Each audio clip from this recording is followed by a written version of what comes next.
तो देखिए आज की क्लास में सर्व शिक्षा अभियान पर हम डिस्कशन करने जा रहे हैं।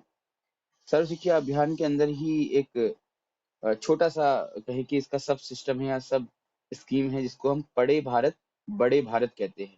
तो यहीं से एक प्रश्न बन सकता है आपके लिए कि पढ़े भारत बड़े भारत नामक स्कीम किस अभियान के एक हिस्सा है। तो ये सर्व शिक्षा अभियान का हिस्सा है। ठीक है, तो सबसे पहले कुछ बारीक बातें जान लेते हैं सर्व शिक्षा अभियान की। As an intervention programme it started on 2002 and SSA has been operational since 2000 to 2001। 2002 से ये प्रोग्राम स्टार्ट हुआ है, जबकि इसका प्लानिंग जो है वो 2000 से 2001 के बीच में माना जाता है। However, its roots go back to 1993-94। देखिए 1994 का जो ईयर है उसमें DPEP, ये प्रश्न आप लोगों की परीक्षा के लिए भी महत्वपूर्ण है, इसको नोट कर लीजिएगा। District primary education programme DPEP, जो कि NPE 1986 द्वारा प्रपोज्ड था, वो 1994 में एग्जिस्टेंस में आया। ठीक है, या लॉन्च हुआ with an aim of achieving the objective of universal primary education, जिसका उद्देश्य था कि सार्वभौमिक रूप से जो प्राइमरी एजुकेशन है, जो प्राथमिक शिक्षा है, वो अधिक से अधिक मात्रा में बच्चों तक पहुंच पाए। DPEP over several phases covered 272 districts in 18 states of the country। और इस प्रोग्राम के माध्यम से, क्योंकि इस प्रोग्राम का जो मुख्य उद्देश्य था वो ये था कि प्राइमरी एजुकेशन को अधिक से अधिक बढ़ाना, या कहें कि दूर दूर सुदूर गांवों में, रिमोट एरियाज में प्राइमरी एजुकेशन को पहुंचाना। क्योंकि आपने NPE 1986 जब पढ़ा तो उसमें आपको बताया गया था कि वहां पर उनका फोकस था कि हम समानता के लिए शिक्षा दें, और यानी कि जितने भी रिमोट एरियाज हैं, ऐसे एरियाज जहां पर स्कूल नहीं है या जहां के बच्चे स्कूल नहीं जा पाते हैं, वहां तक हम शिक्षा पहुंचाएं। तो उसी को लेते हुए प्राथमिक स्तर पर 1994 में ये DPEP प्रोग्राम चलाया गया था, जिसने 18 राज्यों के 272 डिस्ट्रिक्ट्स को कवर किया था, जो कि भारत की पॉपुलेशन के हिसाब से देखा जाए तो बहुत ज्यादा नहीं है। The expenditure on the program was shared by central government 85% and state government 15%। ये आप थोड़ा सा याद कर लीजिएगा, नोट कर लीजिएगा, इसीलिए इसको डाकन भी किया गया है कि जो सर्व शिक्षा अभियान है उसमें केंद्र सरकार की तरफ से 85% यानी 85% एंड स्टेट गवर्नमेंट राज्य सरकार की तरफ से 15% योगदान दिया जाता है। इसको कुछ इस तरीके से समझिए आप, अगर किसी राज्य में सर्व शिक्षा अभियान के स्कूल खुले हुए हैं तो वहां के शिक्षकों का जो वेतन है उसका 85% सेंट्रल गवर्नमेंट द्वारा, जबकि 15% स्टेट गवर्नमेंट द्वारा वहन किया जाएगा। The central shares was funded by a number of external agencies including World Bank, Department for International Development and UNICEF। और गवर्नमेंट, जो सेंट्रल गवर्नमेंट हमारी है, उसको भी वर्ल्ड लेवल की कुछ आपकी इकाइयां हैं जहां से ये फंड आता है, जिनमें से सबसे पहली है आपकी वर्ल्ड बैंक, दूसरा है डिपार्टमेंट फॉर इंटरनेशनल डेवलपमेंट, अंतर्राष्ट्रीय विकास का विभाग, और फिर तीसरा है आपका यूनिसेफ। ठीक है, पढ़े भारत बड़े Bharat is an nation wide सब प्रोग्राम ऑफ सर्व शिक्षा अभियान।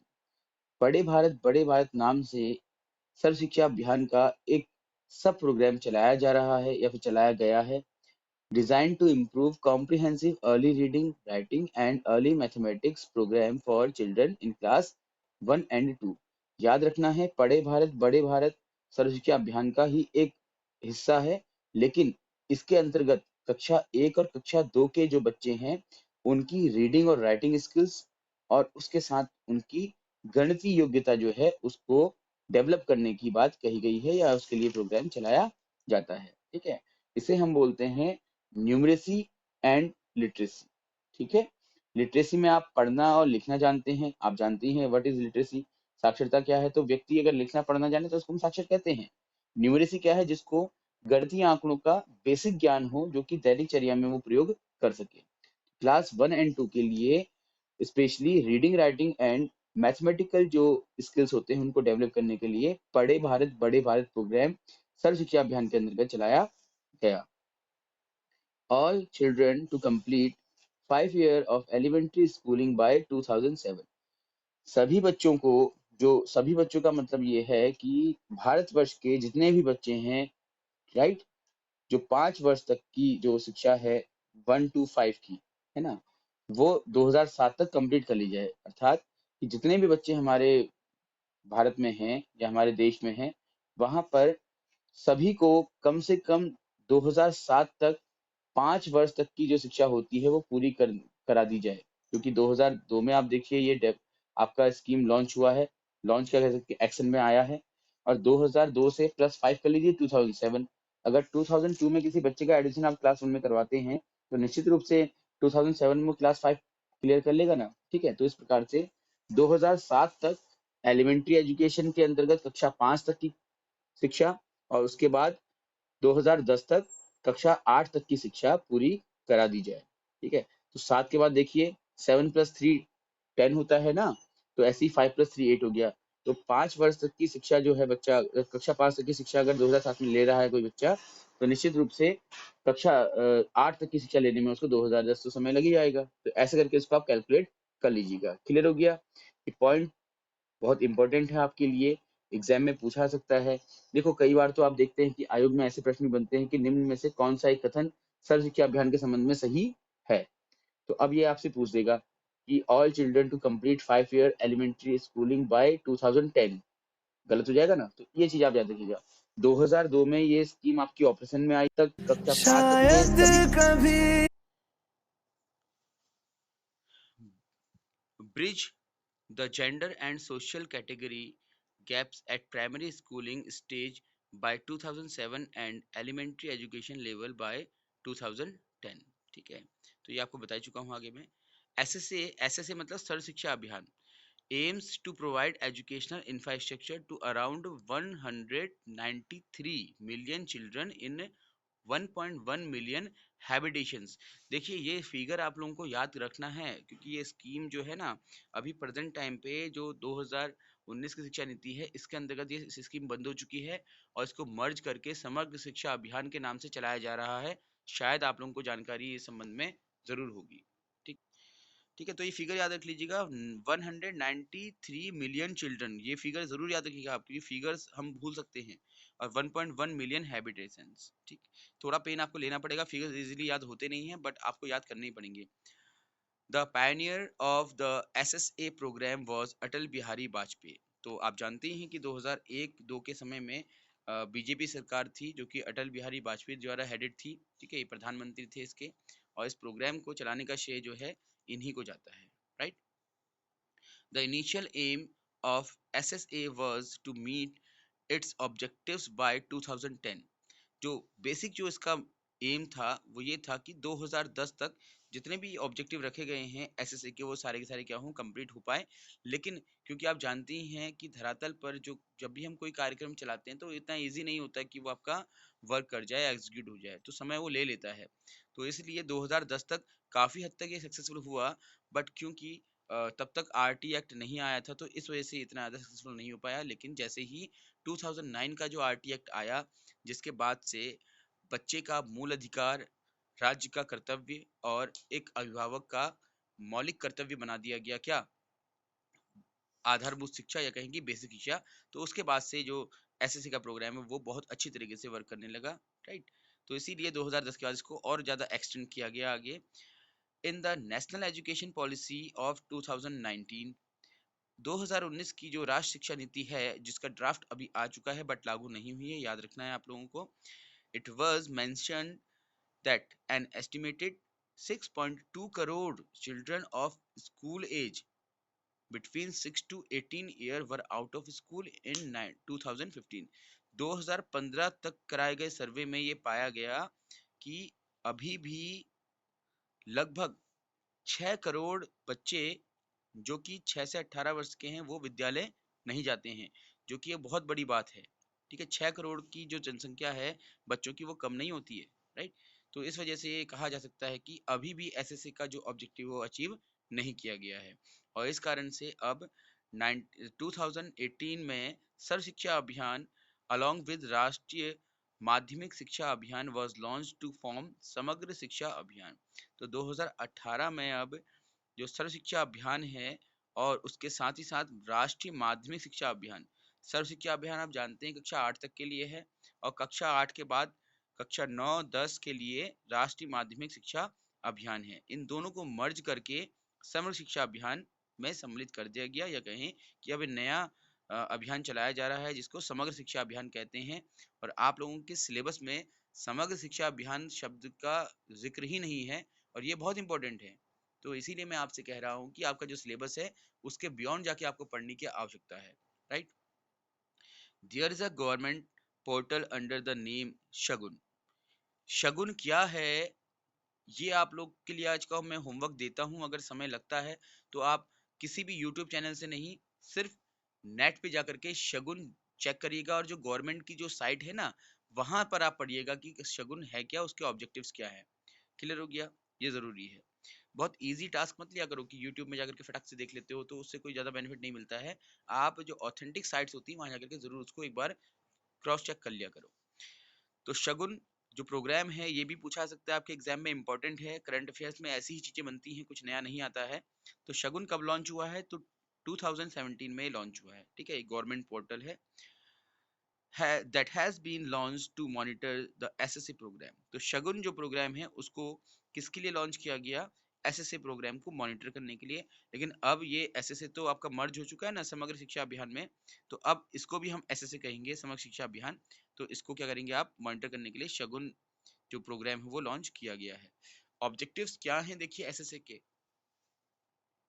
अभी तक हमने काफी डिस्कशन कर लिया है, आई होप कि अब तो आपको सर्व शिक्षा अभियान की एक पिक्चर क्लियर हो गई होगी ना। ठीक है, तो देखिए ऑब्जेक्टिव के माध्यम से अब इसको हम कंप्लीट करके आज का जो ये क्लास है इसको ओवर करेंगे। To open new schools in those habitations where where there are no schooling facilities. तो सबसे पहला तो जैसा कि आपको मैंने शिक्षा नीति 1986 में पढ़ाया था कि ऐसे क्षेत्र जहां पर विद्यालय नहीं है वहां पर विद्यालय खोलना। तो यही ऑब्जेक्टिव 1986 की शिक्षा नीति ने भी दिया था। यही ऑब्जेक्टिव आपका जो डीपीईपी था उसका भी था, जो 1994 में लॉन्च हुआ था। तो यही ऑब्जेक्टिव आपका एसएसए का भी है। याद रखना है आपको क्या ऑब्जेक्टिव है, कि ऐसे क्षेत्र जहां पर स्कूल नहीं है, ठीक है, वहां पर नए स्कूल खोलना और उनको स्कूलिंग फैसिलिटीज प्रोवाइड कराना। To strengthen the existing school infrastructure, और यदि ऐसे क्षेत्र जहां पर विद्यालय तो हैं लेकिन वो विद्यालय जो है अपडेट नहीं हुए हैं, तो ऐसे विद्यालयों को सशक्त बनाने के लिए बढ़िया ग्रांट प्रोवाइड कराना जिससे कि अच्छा इंफ्रास्ट्रक्चर आपका बन सके।